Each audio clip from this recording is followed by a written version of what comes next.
অভিজ্ঞ শিকারী রাসেল ভাই আমাদের কাতল মাছের পারফেক্ট একটি টোপ বানিয়ে এবং ল্যাপিং দিয়ে দেখাবে। আপনারা আমাদের সাথে থাকুন, দেখতে থাকুন সে কিভাবে লাড্ডুতে পিঁপড়ার ডিম দিচ্ছে, দেখতে পাচ্ছেন। অসাধারণ থেকে রাসেল ভাই এখন কাতল মাছের জন্য আমাদের একটি পারফেক্ট টোপ বানিয়ে দেখাবে। এগুলো তো কাতল মাছই জন্য এই টোপগুলো বানানো। জি,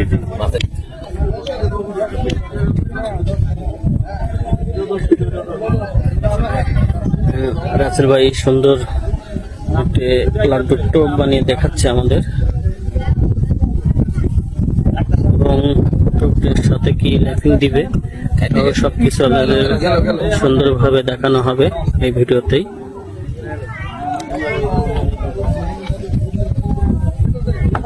এরা সবথেকে বেশি কাতল মাছই এই টোপগুলো পছন্দ করে।